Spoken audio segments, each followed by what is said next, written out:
So year after year, we're best state for business. We are also dead last, worst state for workers. And so Oxfam does a report every year, and they take into consideration wages, right to collectively bargain, workplace inspections, workplace safety, and North Carolina ranks dead last. North Carolina State Highway Patrol. What cigarette do you smoke, Doctor? A contributing factor to our juvenile delinquency of today. Rock and roll has got to go. And welcome back to the Hometown Holler. I'm Daniel Ayers. And I'm Quinn Ray.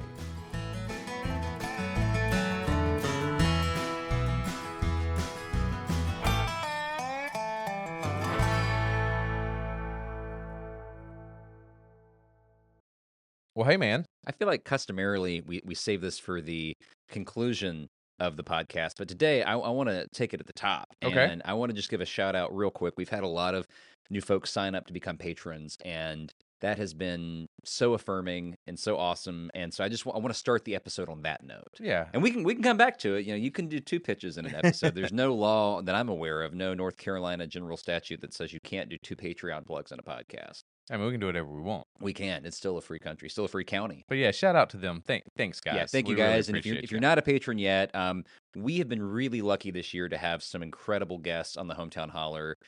Folks that, you know, if you had told me on, you know, January 1st, 2026, that we would talk to Roy Cooper in studio, that we would hop on the phone with Joseph Exotic himself. The Tiger King. Yeah, have Heather Cox Richardson back. I mean, we've got so much cool stuff going on. It's awesome to have folks along on the ride with us.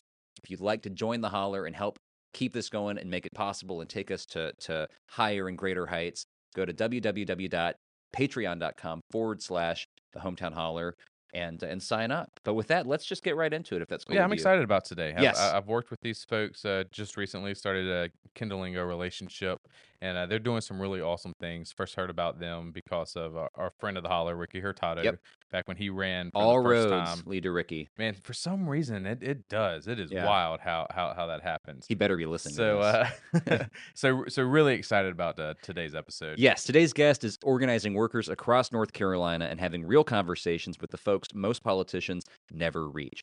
From helping workers recover stolen wages to building a vision for what this state could look like if it actually worked for working people, Nikki Marín Baena is part of a growing effort to rethink who North Carolina is built for, and is co-founder and co-director for Siembra NC. Many folks will be familiar with Siembra and the great work they've done. Mm-hmm. Really active.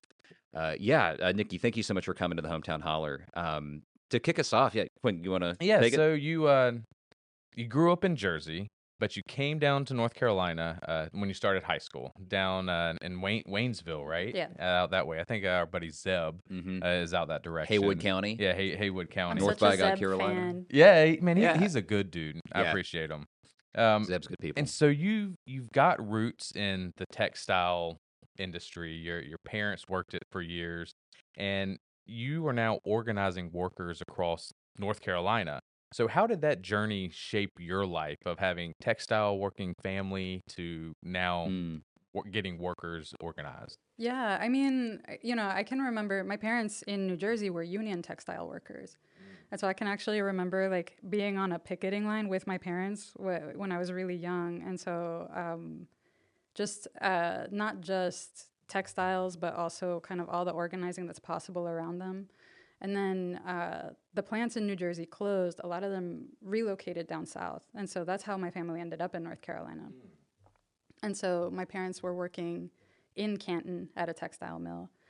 And then, you know, my father was he was a textile worker. He was also super into politics. And so, like, I learned how to, like, watch the news with my dad. Yeah. And, like, my father was like, NAFTA is going to screw all of us over. Like, this is going to be so bad for all of us. And he was right, you know.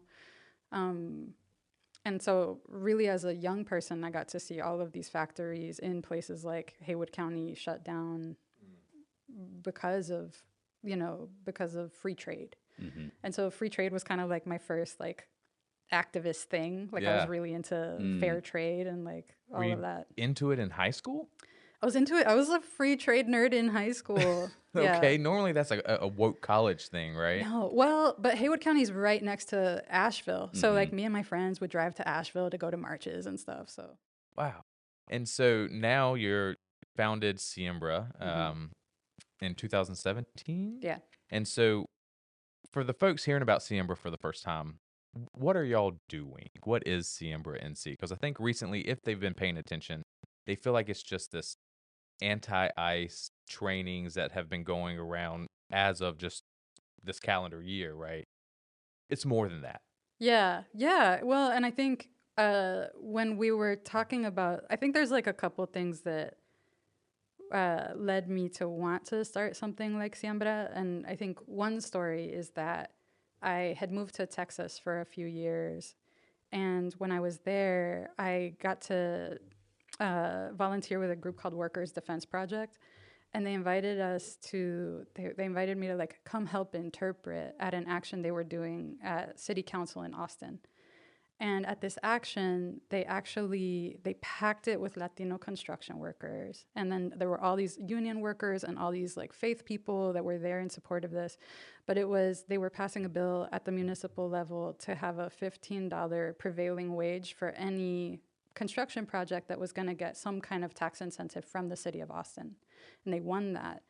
And I was like, oh, you can win stuff. Yeah. And so that was like my first moment of People power. and like Latino workers can win stuff. And so people like my dad could win things.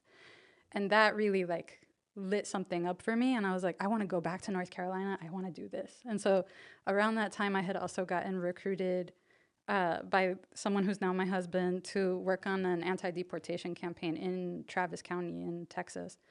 And we won that. So basically we made, at that time, Travis County, 19 people a week were getting detained in the jail. It's a huge rate of people. Yeah. And so we made it, the county commission controls the sheriff's budget. And so we made this like the biggest issue of the county commission election. And so all of these county commissioners are like trampling over each other to be like the most pro-immigrant county commission candidates. It's Austin. And so and then that kind of sets this whole thing into motion where, okay, so the person who's currently sheriff decides not to run, and then the sheriff's election, which is shortly after that, becomes about who's the most pro-immigrant sheriff. Okay. And these two stories, I think, are also important because both of these things, right, after we win all that stuff in Travis County, the state of Texas passed SB 4. And so basically makes... What is SB 4? SB 4 basically mandates cooperation. Okay. And so it basically says, like, counties can't say how they're going to cooperate. The state. With federal immigration enforcement. Exactly. Kind of like what we had in North Carolina recently. Exactly. Yeah. And so basically what's happening in all these places is that the state legislature is saying, like, you don't get to decide that. We're going to decide that. And that's very, like you just said, it's very much like what we're seeing now. And so we, like, my husband and I moved to North Carolina. We're like, we're going to start this thing. We're going to win some stuff. And then the 2016 election happens. And so instead of it being like we get to do base building to win local issue fights, it's like we have to do know your rights workshops. We have to do like all. So the thing that we're most known for is like know your rights workshops and these ICE watch trainings and things like that. But really the reason for doing all of those things is because fundamentally we want Latino workers to be able to organize and win stuff. Yeah, I think most folks probably are familiar with you guys through your work on immigration rights, and especially in light of the Operation Charlotte's Web travesty that happened recently in North Carolina. But you guys also, as you've talked about, do a lot with labor rights and just trying to make life better for working people in general. Can you talk a little bit about just where North Carolina stands on where do we rank nationally among states in terms of how we treat workers and what it's like to be a worker here? Because we're the best state for business, right? Best state for business, yeah. So year after year, we're best state for business. We are also dead last worst state for workers. And so Oxfam does a report every year, and they take into consideration wages, right to collectively bargain, workplace inspections, workplace safety, and North Carolina ranks dead last. So there's an algorithm that they put together to find out. Yeah. And I've wondered about that because you see those rankings and it's like, well, what is the criteria? What does that mean Right. to be last? For business, it makes sense. Oh, taxes are low. There's not a lot of regulation. But what does it mean to be dead last for workers? Like, oh, you just can't have a union? Or you can't get paid. You don't get paid enough. Mhm. We don't have a minimum wage, but it's Yeah. a lot of factors, right? Yeah, so yeah, we have a low minimum wage. We can't really collectively bargain. We don't actually have enough inspectors at the Department of Labor for all of the workplace abuses that get filed, all those grievances. So yeah. And you got this hotline that we were reading about where people will literally call you and say, hey, my employer, my boss wasn't going to pay me. Like I did all, I did work and now I'm just not going to get paid because this dude says he's not going to pay me. And then I threatened to call you guys and I got paid. Yeah. So tell us about this hotline. Yeah, so the hotline is 7 days a week. There's volunteers who are answering phone calls. And so sometimes people are calling for like resource and referral around immigration stuff. I need an immigration lawyer. We have a list of vetted lawyers. And then people also call and say, hey, my boss isn't paying me. And so we take down their information and we refer them usually to we're having wage theft workshops all around the state. And so people can come to a workshop and we can help them walk through what kind of proof do you need to put your case together, and we help workers get their money back. So in the last 2 years, we've helped workers recover about $375,000 That's incredible. Stolen wages. Can we real quick explain what is wage theft? Because I feel like that's a problem that we don't discuss a lot. I don't know that. I mean, It's not like somebody just stealing your wallet.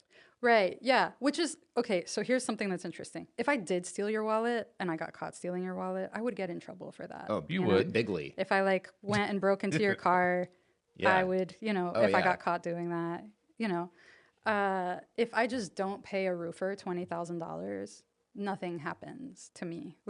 That roofer can... And can you take them to civil court? You or can go to something? small claims court, but if I just evacuate all the money from my bank account and don't have any property in my name, I can just be like, oopsie, I don't have the money to pay you. Wow. That seems kind of messed up. It's really messed up. Yeah. And so a lot of the people who call us, and wage theft doesn't just look like that. I think it's worth noting. I think sometimes people think it's only an immigrant worker problem, but our friends at the Union of Southern Service Workers also they work with fast food workers who are also getting their wages stolen, and that looks different. So Well, there was an issue about this I was seeing online with Waffle House. Yep. And I think it was something about Waffle House automatically, they don't give you a choice. They're taking money out of workers' paychecks, I think for lunch. They assume that you're going to get a meal at Waffle House, even if you don't. A non-consensual, yeah. Right, exactly. Yeah. That could be a form of wage theft. Right, or it's just oh, we docked hours from your check, and sometimes workers aren't really examining their pay stub, so they don't notice it. So Sure. That's one way that it looks. The way that we work with the most, we call it wage theft. It's technically breach of contract because a lot of, especially in construction, a lot of the way it's set up is there's a construction company and they hire a contractor and then that person hires subcontractors. That's right. And sometimes those subcontractors hire their own subcontractors. And so there's a chain. And along that chain, there's so much possibility for people to just not pay other people. And so how does Siembra help people get their wages back? Are you just publicly shaming these people? Do you take them to court? Do you help with court costs? How does that work? Yeah, we have a process. And so some of the cases, get resolved the way that you mentioned, where it's basically the first, when workers come, we do an intake. And the first step is the worker is goes and tells their boss or whoever hired them, okay, from now on, I'm not going to talk to you about this anymore. You'll be hearing from this nonprofit. We can do this the easy way or the hard way. Yeah. And then oftentimes, I or one of the other organizers at Siembra will call the boss and be by that point, we have all kinds of proof. So we're look, here's the deal. We gotcha. And I actually try to be is there a misunderstanding Sure. here? What's your side of this story? Right, not accusatory out the gate. Yeah, no. And sometimes there is it's actually more complicated. But yeah, so we'll call the boss and we'll try to get their side of the story. And then after that, our goal is always to actually get to a table together. And so we'll meet somewhere and we'll be okay, the worker is saying that he did this amount of work. You're saying, actually, the work wasn't great. And so So you guys actually do in-person mediation? We do. Wow. Yeah. And so sometimes it gets resolved that way. And there's a lot of stories about well, this guy actually didn't have money to pay the worker, but was like, you liked my dump trailer, right? Do you just want the dump trailer and we call it even? And then the worker's like, that's great. So All right. we've seen all kinds of, Sure. Creative solutions. yeah. I mean, this is really important because I think, this is one of the things we want to do on the Holler is bring to light stuff most people probably don't hear about. Mm-hmm. And for me, my ignorance was if somebody didn't pay me, the only option, the only road I had was to try to hire a lawyer and get a lawyer and take that person to court. But with you guys, like, you can call a nonprofit. It doesn't cost the worker anything to tell their story to you guys, and you help them get paid. Right. That's so cool. Yeah, you're like the Better Call Saul of like labor rights in North Carolina. There's your Breaking Bad reference again, right? So, who actually has power in North Carolina right now? It seems like we have these working families, and we really use this term of workers and people needing to do things. And it's right now we're arguing left and right, but it really seems top and bottom. From being on the ground, why do you feel like there isn't any workers at the table? And is that actually true, what I'm saying? I think that it looks different on a local level than it does kind of on the statewide level. But even so, I think a lot of people, it's like almost so obvious to people that they are workers that they don't think of that as one of their identities. And so it's like almost everybody works for someone. I think it's like 5 million people in North Carolina work for someone else, so almost everybody works for someone. Sure. And then and then I think sometimes people get really specific about, workers' rights issues are, the wages or workplace safety. But, I'm a mom and I have a job. And so like things that would make my life better are not just things about my workplace. It's also like how accessible is daycare or an after school program. And so part of what we do is also like, how do we think more expansively about what are the things that would make working people's lives better? Sure. And I mean, everybody does work for somebody for the most part. But when I think of it, I think when I hear, working families, I think of people who have to work paycheck to paycheck to survive, because if I took a week off of work, then I wouldn't be able to. And so I feel like that is, for me, the definition. So you have some people that could take a month or two vacation and still be fine. I don't know if that's a working family. And I, this is all opinion here of saying it. I know they're probably working for somebody, but it's way different from somebody who got shorted 6 hours on their paycheck, right? That's what I feel like this working families is, in my purview of thinking. So Siembra, though, talking about work, y'all started this new movement of Make NC Work. And it's kind of funny because in the notes that we got with the briefing, it was inspired by the Powell memo. And for those of you listening, that was basically the Project 2025 of the Nixon era. How does this progressive type movement of Make NC Work come from that? Yeah, that was a throwback. I saw the word Powell memo, and as we were outlining this episode, and I was like, man, we're going to do some deep history. Yeah. I saw it was really weird.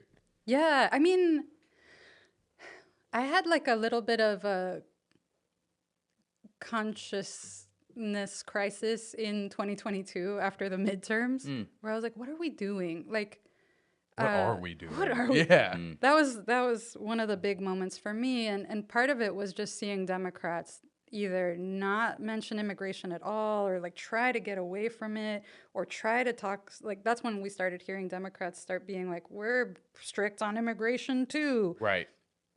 And so I was just like, this is not good, and we have to really think about how are we, even to get. We often say our goal is to make North Carolina the safest state for immigrant workers, because if it's the safest state for immigrant workers, it'll be the safest state for all workers. Right. Mm-hmm. And so if that's what we want to accomplish, we can't just organize immigrant workers. And so in that kind of time, excuse me, in that time, I read the Powell memo.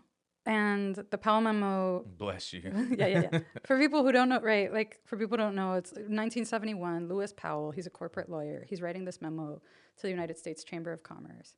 And it's fascinating. It's such a weird document because it's basically like the left is too successful right now. And It's really a reaction to a lot of the 60s and the Yeah. rise of, left of center organizing and the Great Society, advancements that have been made. And what blew my mind was how many times in that document they make an appeal not to something really specific, a niche, not to like white Christian nationalism, but they just say these things that are like lowest common denominator things. So free enterprise is under attack, Right. is one of the lines in there. And then one of the other things in there is like there's 20 million American shareholders who are impacted by this. And so that really got me thinking about like, okay, if we want North Carolina to feel like a good place for working people and their families, like what's the lowest common denominator thing that we can say that we, and so this is where it's like, okay, working people. And this is where my thing about like a lot of people work for someone, and there actually are, I would still say, a lot of problems in North Carolina that for most even middle class people, there's not an amount of money you can throw at this problem to fix it. Right. And so there's people living paycheck to paycheck. There's people living in the middle class, and where it's like some of the problems are now only solvable by an amount of wealth that most of us will never have, Yeah, there was a great article in the New York Times recently about what was about many things, but one of the things it did was highlight a race for Congress in South Texas, and the candidate there was talking about how folks, it's tough to reach folks. He was talking about the important distinction of his voters not viewing themselves as poor but as broke, and how that is such a critical distinction, right? There's a lot of baggage that comes with saying I'm poor, right? Even though a lot of folks, many folks, by many standards, most North Carolinians are poor, right? I mean, William Barber is writing, and I've seen his work where he writes about like, the largest electorate block is poor people, right? But nobody wants to identify with it's. I shouldn't say nobody. That's an absolute, but it is challenging maybe to get somebody to. Yeah, there's a negative There's connotation about because there's being moral. poor. There's almost like a moral judgment that comes with that. But being broke is different, right? Being broke is less charged. Well, it's a thing you are right now. It's that could exactly. change It's a at any time. temporary Yeah. state. Being poor is almost like a reflection of not your working identity, hard who enough, you are, not right? saving, and Right. being It's the smart. difference between being a redneck or white trash, for instance, right? One comes with a value judgment, and one does not. And I think I'm just kind of riffing here on the challenges of organizing folks around something that really could be the lowest common denominator, something we should all be able to get behind, but there's an impediment to it because we're using language that folks have a uncomfortable reaction to, maybe. Yeah. And what are some of these policies or that you're seeing across the country and other states that would make NC work again? Yeah. And so like, I was saying about like there are problems that even if you're in the middle class, like I was on a wait list for a daycare for over a year because I was looking for a daycare that would actually have full-time care for my kid. And it's like that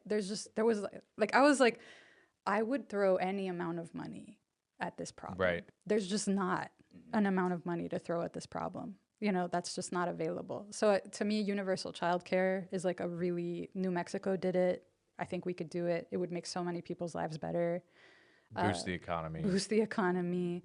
Kids, it's good for Helps kids. everybody. It helps everybody. Hurts nobody, in the words of the Joe Biden meme. Right. Yeah.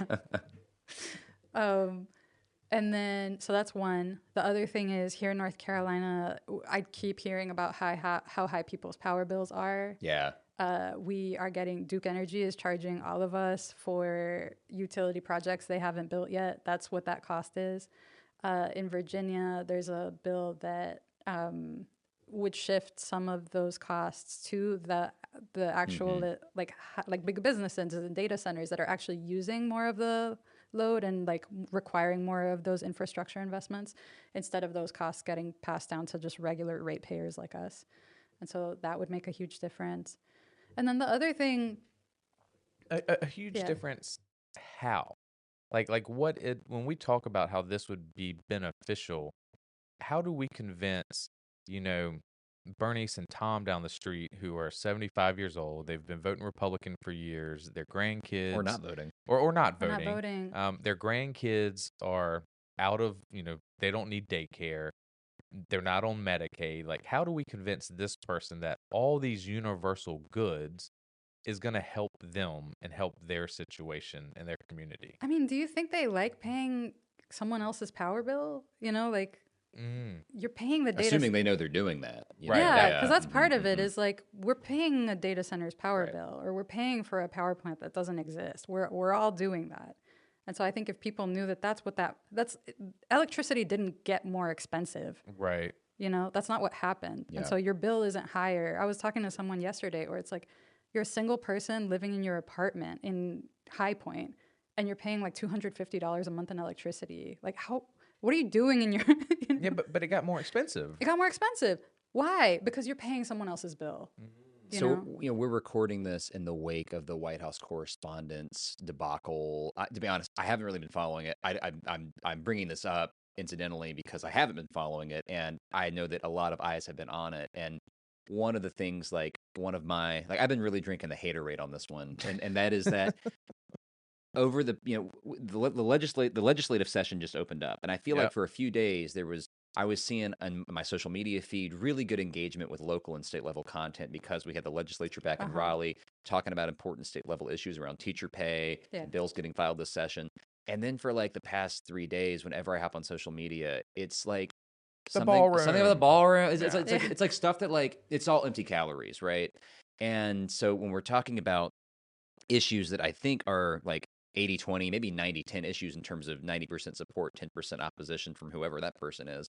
But like, universal child care, a more equitable system of paying utility rates and sharing those costs.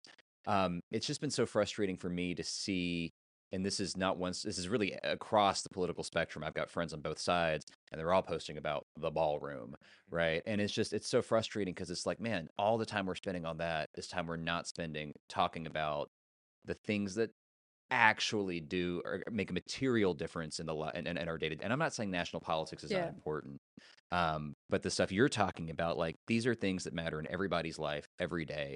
And to me, I think the barrier between us and progress is for right now at least, a lot of folks are, for one reason or another, sidetracked by the spectacle of national politics. Well, there's like this wall too between like, most of the people that I end up talking to either on my own or because we're doing this listening tour with Enough Should Be Enough, and we're just trying to talk, especially to people who sat out the 2024 election, but we're trying to talk to people all across North Carolina. Like, what would you like to see for the state? Man, that's got to be interesting. It's so interesting. And I think like as we're having these conversations, you hear all kinds of things, but like, people at work and people in their lives are so creative and they make so much stuff happen all the time.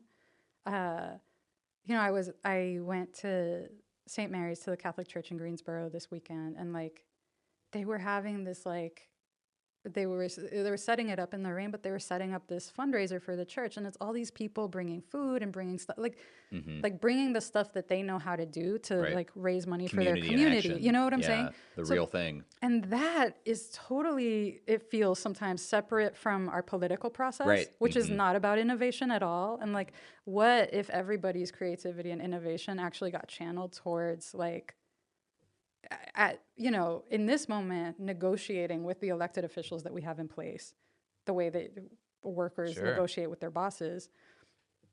So in this moment, what if that's what happens? And then best case is like actually like all this creativity and innovation actually gets generated into like making policies that make more sense for people. The other thing, like in terms of policy, is like around immigration, all we hear is like bad news, and like we don't really hear a lot of proactive solutions around immigration. And like it's so interesting because I do think that there are solutions that across the political spectrum at this point people would agree on. I think that there's like people, regardless of their party affiliation, feel pretty warm about the idea of like some kind of employer-based work permits. People come to the U.S. because they got hired here, because they got a job.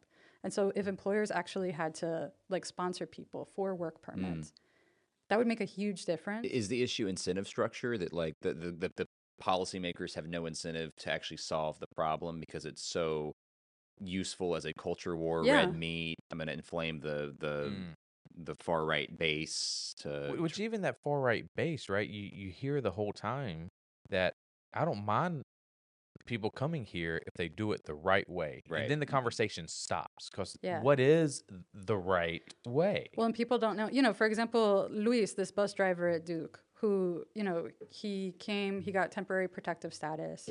So he worked at Duke for like 19 years as a bus driver.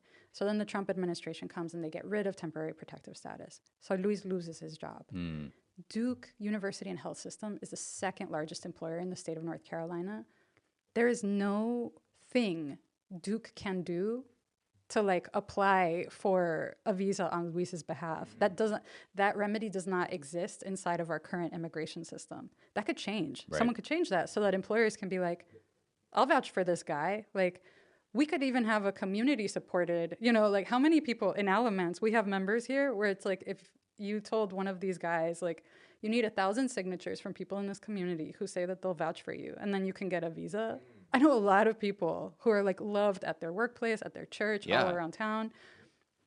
So our immigration system could actually change so that a lot of people are vouching for these people. Like, and I think after Charlotte's Web, we started to see more people, even right of center people being like, wait, that guy was a good guy. Yeah. You know, like. I mean, you bust the Charlotte Country Club and you open up a whole can of worms. But what it seems like, Siembra, that's got their hands in two pots here, right? Like trying to make NC a great place to live in a great state.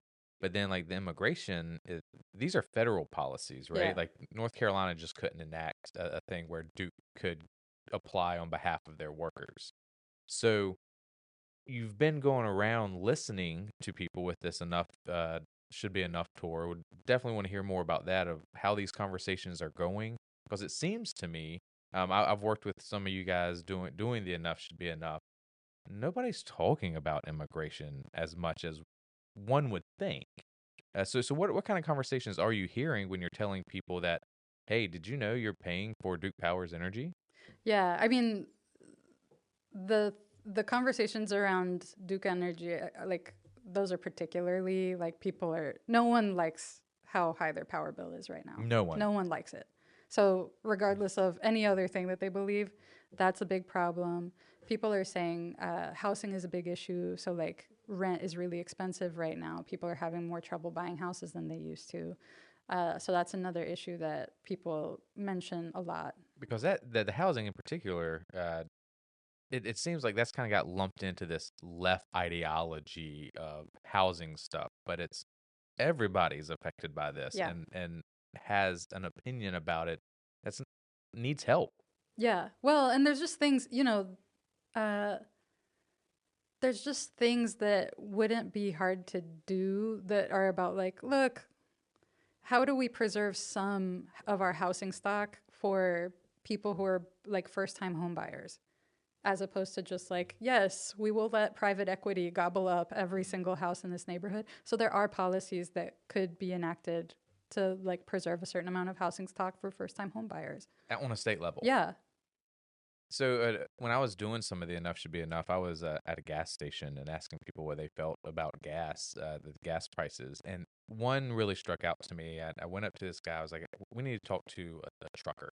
And because diesel's way more expensive than the unleaded you put in your car. Yeah, diesel is insane now. It's crazy expensive. This was still before it even hit what it is today while recording this. And I go up to this guy, and he's hauling like 3 or 4 cars on the back of his truck. And I walk up, and he has a gun on the side of his hip. I was like, this is going to be a guy that I need to talk to, right? Because just judging book by covers, him and I probably the gun was a green flag. Yes, the gun was a green flag, and because I judged him based on like we probably didn't vote on the same people this past election. And I went up to him and asked him like what he thought about the gas prices, and he was like, they're too effing high. I can't afford this. And I was like, well, what do you think is causing this? And he was like, this was right after the war in Iran started again, epic fury. And he's like, I guess it's the thing overseas right now. And I was like, well, do you feel like we should be there? And it was real funny because that cut him back some, because he was going he was doing some mental gymnastics because he knew it was too high. He didn't vote for it to be high. He wanted it to come down. He was complaining about it the past time, but then when he connected that it was the person he's voted for's fault, he was like, "That's not my job. I don't decide to do this." And so he's like, "Man, dude, but it's okay. You were this close. Yeah, it's okay to be like, yeah, they're the government, regardless, is screwing it up. Yeah. Democrats or Republicans. Right now, it just happens to be the Republicans in power that caused this war. You can say that I don't like this. Yeah. How do you jump that hurdle when you're talking with people to try to not convince them, but let them know it's okay to go against their party? Yeah. I mean, because it's self-identity for a lot of people. It is. It's interesting because what I often end up doing is like try to get into a conversation, and this is what we do with the listening tour is like, well, what's the future that you want to see? Like, what do you? I remember like getting into it with like an Uber driver who was very right-leaning, and I was like, well, what's the future you want for your grandkids? And like, because I'm a mom, and this is the future I want to imagine for my daughter. And like, when you get into that place, like, then I think we can find a lot more, like, I want my kid to be able to choose to have whatever kind of family she wants. And I want my kid to be able to have whatever kind of job she wants. And like, and then kind of work back from there. Yeah. Right. Like, what would have to happen to make that possible? Yeah, I think that's right. It would have to vote. People would have to start voting for people on the ballot instead of party. Yeah. How does that come about? I mean, it's so, when we're talking about big voting blocks, right? Like, how many people in the state of North Carolina are registered as unaffiliated voters? There's so many people already who aren't really identifying with either of the major parties. And so it's like... Are they not? I mean, or is it just a way for them to, when politics gets brought up, be like, yeah, you thought I was a Republican, but I'm not, or you thought I was a libtard, but I'm not? I changed my registration to unaffiliated. Okay. Because I felt tired of, like, feeling like Democrats should just assume that they should have my vote, especially when they're not going to take any kind of, like, big move on pro-worker stuff.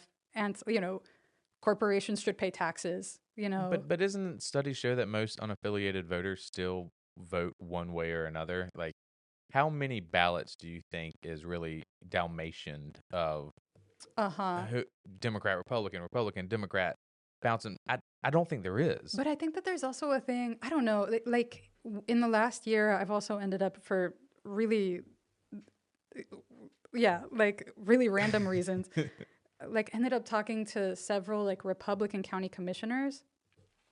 And I had like a lot in different places. And I had so much compassion for them, because they were starting in this conversation like pretty critical around immigration. And then when I would ask them questions about it, it's like, look, the school system, this is putting a big burden on the school system. How are we supposed to pay for this? And it's like, well, schools could be getting more money, And so like, yeah, what sucks is that you are a county commissioner and that you feel like you're on the hook for this. And so I do feel like maybe people have a stronger party affiliation, but when you really get down into like this issue, what do we solve about this issue? I think you can actually peel that away a little bit. What I'm hearing you saying, this is like my whole thing that people who have listened to us for more than a couple episodes will have heard me say before, but just the closer you get to home, the larger your persuasion universe becomes. Yeah. The more likely it is for you to find that common ground and to get outside of labels and get beyond that really calcified identity that you told yourself, I'm a Democrat, I'm a Republican. And the closer you get to home, you realize, well, I'm actually not a Democrat or Republican first and foremost. I'm a neighbor. I'm a I don't know what a Burlingtonian, a Graham, an Ashevillean. I don't know what the a Mebonite correct demonym is. Yeah, I just feel I'm extremely jaded with this in my thoughts, but I'll go back to the guy that I met at the gas station. If I was like, we could change this enough should be enough. You have an option here, but that person is going to have probably a D by their name right now that you're going to have to vote for. If I had to put money on it, and I told him that, he'd be like, well, hell no, and maybe that's the problem. Maybe I'm the problem with that thinking and that perception of thinking I can't even have this conversation with this person because they're instantly going to shut it down when I say, if you could vote for this person, not even bring up the party, and then they'll ask, when I knock doors, are you a Democrat or a Republican? Are you like that all the time when I knock doors? They ask if that's the like they want to know party so much. And I would love for us to try to move out from that. And is that something Siembra's doing when they're talking to people and knocking doors? Because y'all knocked a ton of doors in 2024. How do y'all coach your canvassers when somebody asks, like, what's the party? And then the shutdown happens. It was interesting in 24. It was interesting in 24 because we endorsed Braxton Winston for labor commissioner, and we made that our top of the ticket. So it wasn't like the top of our ticket, but it was the conversation canvassers would start with. And so canvassers would knock someone's door and be like, how's it going at work? And then be like, yeah, there's actually someone running for office who's really great, who, like, if he became the labor commissioner. So opening with a question as opposed to a declarative, this is who I am and why I'm here. Yeah. Yeah. So that's one thing. The other thing is, the other reason that we're doing the listening tour is to identify issues and then help people actually go have what we call research visits, where they go and meet with their elected officials, and we can say, hey, like, we've talked to this many people in Alamance County who keep naming housing as a real concern. What can we do about that? So that it doesn't have to necessarily be about, like, well, all of this is teeing us up to knock doors for the election, but it's actually about, like, we want people to have to go meet with their elected officials face to face and be like, well, what can you do about this? And then that helps us have those conversations. Sure. And I am an optimist. And so I do hope to be surprised that, like, and it has happened where at times we've met with different, like, Republicans in the legislature who have been like, well, I am curious about how to solve some of these problems. So. Well, to wrap up on an optimistic note, speaking of optimism, I had an interesting Uber experience myself recently, and I almost did a reel on it and posted it, but the reel was super hokey, and I couldn't do it in a way that I don't know. It just the reel didn't work, but I want to share the story because it was one of those, like, man, like, is this a Hallmark movie? Like, what is happening? I got a ride to the airport super early. I'm talking like 2:45 in the morning, and the dude who picked me up had his name was gosh, what was his name? Was it Hassan? I think it might have been Hassan. And he was from Afghanistan. And we started talking, and I learned a lot about Afghanistan. It's a really fascinating country, and there's some really beautiful parts of it. He was showing me pictures. It's a very green, and I'd always seen, like, the kind of the desert. Yes, he had no, literally. So that was what was so funny. Like, man, like, I was like, son, you're lucky I'm a chill ride, because I'm giving you 5 stars, but, like, he was, and granted, it was like 2:45 in the morning. Nobody was on the interstate. Drive with your eyes closed. But he had one hand on the wheel and one hand and his eyes on he's flipping through Instagram trying to show me photos of Afghanistan, and he was like, yeah, you should come with me. Like, I'm gonna go back someday, and you should come with me. And I'm like, maybe, let's play it by ear. But we got to the airport, and he dropped this one on me. He was like, the problem today is that, like, we've forgotten. There's like some proverb that he was referencing, and he was struggling to articulate it, translate it into English, and he was like, he said the problem is we've forgotten that we are all like fingers. I was like, all right, son, what the hell is that? Where are we going? I got a flight to catch. You gotta unwind that riddle for me. And he said, you look at your hand and you see that all the fingers are, different shapes, different purposes. They're all unique from one another. Oh, are they? But you lose one, and the whole team is affected, right? Yeah. And it was, like, really kind of hokey and really simple. But I thought about it, and I was like, that's beautiful, like that whole. Because we live in a time where, like, the whole diversity is strength notion is under assault. Sure. And I thought that was such a simple, like, I could go to a 5-year-old child and explain the importance of diversity just through counting my fingers on my hand. So, Hassan, if you're out there listening, because I told him about the pod, I was like, you should tune in. I got a flight to catch. Well, and if he gives you a DM after this, you're definitely going on to Oh, Afghanistan. we did. Nice. Yeah, sign me up for that one. Become a patron, and we'll take you with us. Yeah, How was that? That was pretty good, right? That's a good one. Full circle with that one. But that was very hopeful, and Yeah. I really appreciated that. You guys are And doing amazing work. what gives you hope right now? I do get to see groups of people who don't know each other, like brave the awkwardness and show up to a canvas or show up to a meeting and actually say like, okay, cool, I'm going to go talk to the people at my church. And like, then they do it. And Yeah. that's very hopeful for me. And if folks want to get involved with Siembra and stuff, where can they find you? Where can they stay in touch? People can go to makencwork.org or siembranc.org to find out more. Right on. It's awesome.